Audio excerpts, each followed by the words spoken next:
وعلى آلك وصحبك يا سيدي يا نور من نور الله نحمده ونصلي ونسلم على رسوله الكريم ثم بعد فأعوذ بالله من الشيطان الرجيم بسم الله الرحمن الرحيم أن الأرض يرثها عبادي الصالحون آمنت بالله صدق الله وصدق رسوله النبي الكريم الأمين معزز حاضرین و سامعین کرام بالخصوص قبلہ سبھی شام و گنگوز رحمت اللہ کے خاندان کے شہزادے پیر مکرم دام البرکاتہ عالیہ آپ کے ساتھاتے آپ کے رفقا اور بالخصوص خود کے پیارے سنت حضرت علامہ نصیر احمد شریف پوری دام البرکاتہ عالیہ مجھ سے پہلے جس انداز سے خطیب پاکستان پاسبان مسلک امام احمد اللہ حضرت علامہ ابراہیم اشعری جائی رحمۃ اللہ کی زندگی کے متعلق جو کلمات فرما رہے تھے اصل میں میری حاضری ہو گئی، کیونکہ میں بڑی چھوٹی سی عمر میں تقریباً 5-6 سال سے میرے والد گرامی مجھے کثرت کے ساتھ اور باقاعدگی کے ساتھ داتا گنج بخش نجویجی کی چوکھٹ سخی شاہ محمد غوث اور شہیدین موسیٰ رسالت قاضی نورالدین شہید کے مراد پہ لے کر آتے ہیں، اور ان کے وصال تک اور ان کے وصال کے بعد بھی میں اگر ملک میں ہوا تو میں سخی شاہ محمد غوث رحمۃ اللہ کے مزار پہ ضرور آ کے دیکھا، اور آج بھی حالانکہ تاخیر ہو گئی، میرا خیال تھا کہ آپ سبق سنانے کا موقع نہیں ہوگا، لیکن قبلہ صاحب دادا صاحب کی اور خطیب اہل سنت کی یہ بہت بڑی میرے لیے کرم نوازی ہے کہ مجھے چند لمحوں کے لیے کھڑے ہونے کا موقع عطا فرمایا۔ زیادہ وقت نہیں، صرف ایک آدھ بات سبق سنانے کی نیت سے آپ کے سامنے سنانے کی کوشش کروں گا۔ اللہ محبوب کے دامن کرم کے صدقے مجھے آپ کہنے، مجھے آپ تمام حضرات کو آگ سن کر اس کو دل کی گہرائیوں سے تسلیم کر عمل کرنے کی توفیق عطا فرمائے۔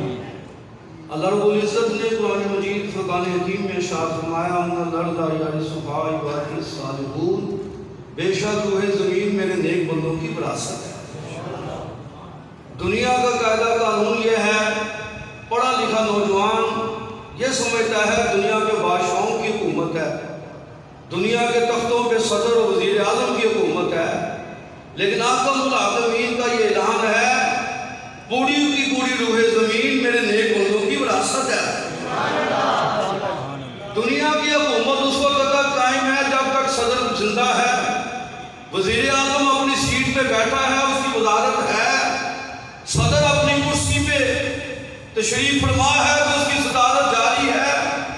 صدر کا وصال ہو گیا یا مدت پوری ہو گئی، صدارت ختم ہو گئی، اب ان کا قصیدہ کرنے والے، ان کی خوش آمدید کرنے والے، ان کے درباری سب ختم ہو گئے، ان کا نام لینا بھی لینا مشکل ہو گیا، لیکن ولیوں کی شان کے قربان جائیں، ولی زندہ بھی رہے اور ان کی حکومت جاری ہے، ان کا وصال بھی ہو جائے، قیامت تک ان کا پردم اسی طرح بلند رہتا ہے۔ سخی شاہ محمد غوث رحمۃ اللہ غوث العظم شہنشاہ بغداد کے خاندان کے شہزادے ہیں۔ آپ کے والد ماجد سید ابوالبرکات سید حسن پشوری رحمۃ اللہ تھا، اور سخی شاہ محمد غوث سرکار یہ خود واقعہ تحریر فرماتے ہیں، آپ فرماتے ہیں میرے والد گرامی ابوالبرکات سید سخی حسن پشوری رحمۃ اللہ تعالیٰ نے مجھے 7 سال کی عمر مبارک میں تعلیم پڑھنے کے لیے مدرسے میں بھیجا، اپنے پاس بھی بٹھایا، لیکن میری رغبت اس تعلیم کی طرف ابھی نہیں تھی، کچھ خاص توجہ نہیں ہو رہی تھی، تو فرماتے ہیں میرے والد گرامی حضرت حسن پشوری رحمۃ اللہ تعالیٰ نے میرے جد خاندان حضرت غوث اعظم شہنشاہ بغداد کی بارگاہ میں التجا پیش کی، حضور نگاہ کرم فرمائے اور اس بچے کو اپنی بارگاہ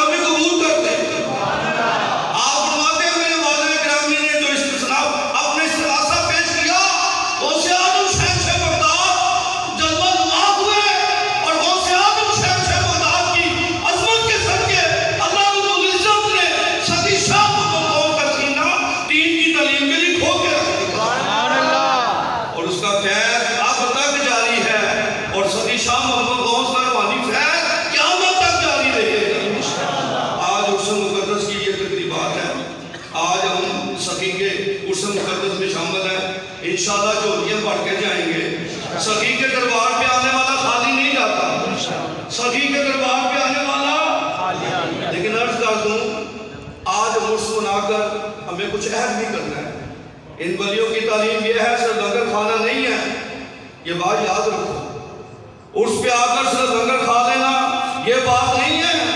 جس ولی کی بارگاہ میں آتے ہیں ولیوں کی بارگاہ میں آنے والوں ولیوں کی تعلیمات پر بھی عمل کرنا پڑے گا. ان ولیوں نے ساری زندگی باطل قوتوں کو للکارا ہے اور ولی کی پہچان یہ ہے وہ کبھی باطل سے سمجھوتا نہیں ہے. اور میں کیونکہ اس وقت حالات بڑے انٹرنیشنل حالات مسلمانوں کے لیے شدت والے ہیں. فرانس کے بعد وقت ہالینڈ کے ان پلیت کتوں نے میرے آقا کی ناموس پہ حملہ کیا ہے. یہ مسلمانوں کی غیرت کا امتحان ہے. انشاءاللہ ان فرانسی کتوں کو جواب دیں گے. ہم جان دے سکتے ہیں آقا کی ناموس سے پہلا دینے سے باہر نہیں ہے. ایسا ہوگا کہ نہیں؟ ایسا ہوگا کہ نہیں؟ دنیا کا باطل یہ چاہتا ہے پاکستان کا قیامی بھی قانونی بن جائے. پاکستان سیکولرزم ملک بن جائے. لیکن داتا بن بخش علی جوہری کے قدموں میں کھڑے ہو کر ستی شاہ محمد غوث کے اس مقدر پہ انشاءاللہ اس بات کا اعلان کرتے ہیں پاکستان آج صبح قیامت اسلام اور داتا نے ختم نبوت کا قلعہ قادیانی اور اس کے امنا ان کی نسلیں برباد ہو جائیں گی. قادیانیوں کی پشتی پناہی کرنے والے ان کا ساتھ دینے والے حرف قط کی طرح مٹ جائیں گے. انشاءاللہ پاکستان داتا نے ختم نبوت کا قلعہ بند کر دے گا. انشاءاللہ ملاد کا جلوس ہوا. مجھے بھی ملک کے بڑے دوروں دراز علاقوں میں جانے کا موقع. جس جگہ جاتے ہیں لوگ نعرے لگاتے ہیں غلامی رسول میں موت بھی قبول ہے. سنیوں صرف نعرہ نہیں ہے اس پہ عمل بھی کرنا ہے. اس پہ عمل بھی کرنا ہے. فرانس کے وہ بدبخت جنگی خنزیر وہ یہ سمجھتے ہیں ہم نے مسلمانوں کے دلوں کو نوز باللہ انٹرنیٹ کے گندے پروگراموں سے غلیظ اور پلید کر دیا ہے. لیکن ان مدن شہید تیری عظمت کے قربان جائے باطل کو پیغام ہے جب تک اس رسالت پہ حملہ ہوگا نبی کے غلام اپنی جان قربان کرنے کے لیے تیار. ایسا ہوگا کہ نہیں؟ انشاءاللہ. ایسا ہوگا کہ نہیں؟ انشاءاللہ. اور جب میں بات عرض کر دوں کہ علامہ صاحب دادا صاحب ہونے کو فروغ ہیں. دین پہ پہلا دینا صرف مولویوں کا کام نہیں ہے. ختم نبوت کی ڈیوٹی دینا صرف دین النظام کا کام نہیں ہے. جس نے میرے آقا کا کلمہ پڑھا ہے اسے ناموس رسالت کا پہلا دینا پڑے گا. جس نے میرے آقا کا کلمہ پڑھا اسے ناموس رسالت کا غازی بننا پڑے گا. ہم وقت کے ظالموں کو بتائیں گے انشاءاللہ جب ہم غلامان مصطفیٰ میدان میں آئیں گے تو انشاءاللہ تمہیں اپنی جان بچانا مشکل ہو جائے. ہمیں لوگ کہتے ہیں ٹویٹروں پہ پیغام انٹرنیٹ پہ پیغام مولوی صاحب اسلام امن کا درس ہے. مولوی صاحب اسلام سلامتی کا دین ہے. میں عرض کرتا ہوں یہ بات ٹھیک ہے. میرا دین امن کا دین ہے. میرا دین سلامتی کا دین ہے. لیکن یہ بات یاد رکھو میرا دین بغیرتی کا دین نہیں ہے. مسلمان گناہگار ہو سکتا ہے بغیرت اور بے حیات نہیں. ہم نبی کی ناموس پہ پہرا دیں گے